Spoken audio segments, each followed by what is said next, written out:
Okay, guys, tonight I'm going to talk about small government and why a government is needed for people. Because anywhere you go, there's going to be some kind of hierarchy.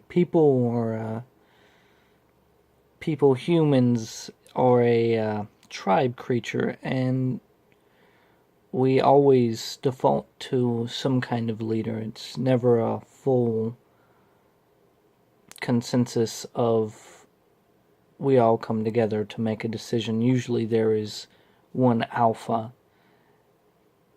and that comes in any kind of animal you look at. I mean, even fish, dogs, any pack creature has an alpha.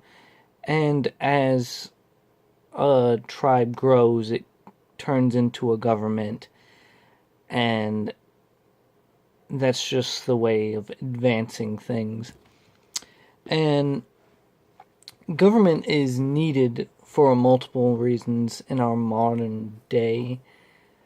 Things like safety, keeping crime in check.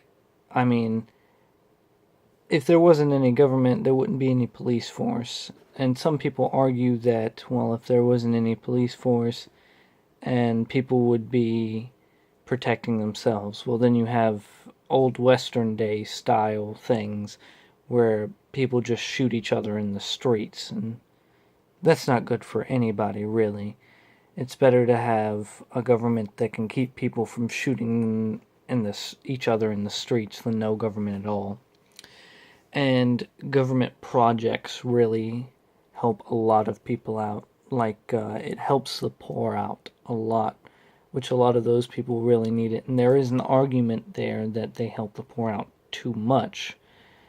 But a little help is always necessary.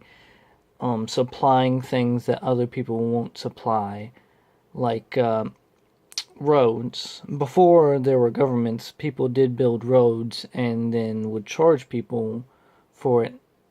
And that does work, but could you imagine going to work and every day having to spend $5 to go to work?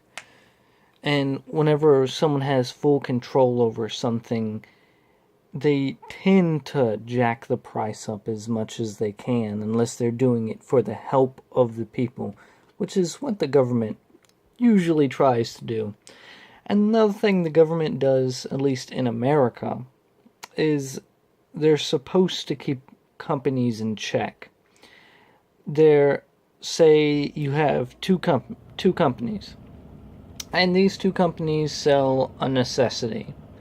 Like, let's say they sell electricity, for example. And they're the only two companies that sell electricity. And they get together and they decide, we're just going to jack the price up through the roof and make as much money as we can. People need electricity, so we're just going to do that. The government would come in and say, that ain't right, dog. You can't do that. And would keep them from doing that in most cases. And in some small cases, people get away with that. But it's usually not a necessity, a real need. It's usually a commodity or something.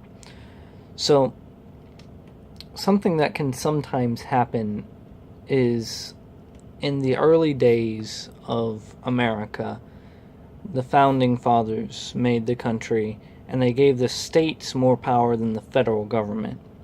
And what ended up happening is the federal government couldn't do anything because the states had all the power. And it's kind of like what's happening in the European Union, except a little bit different.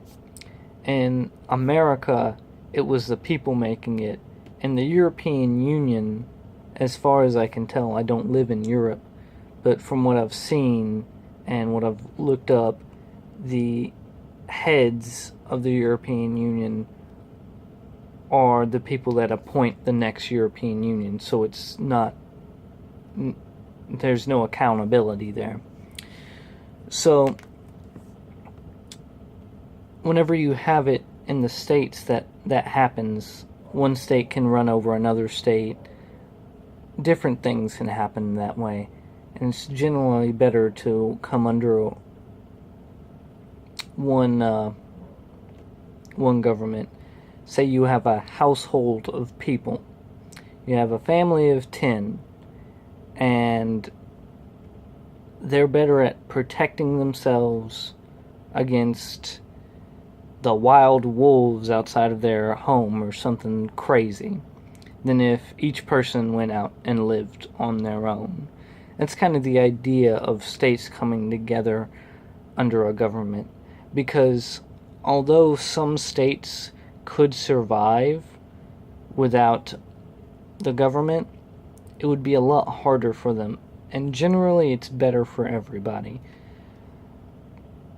So there is an argument for government at all, especially small governments.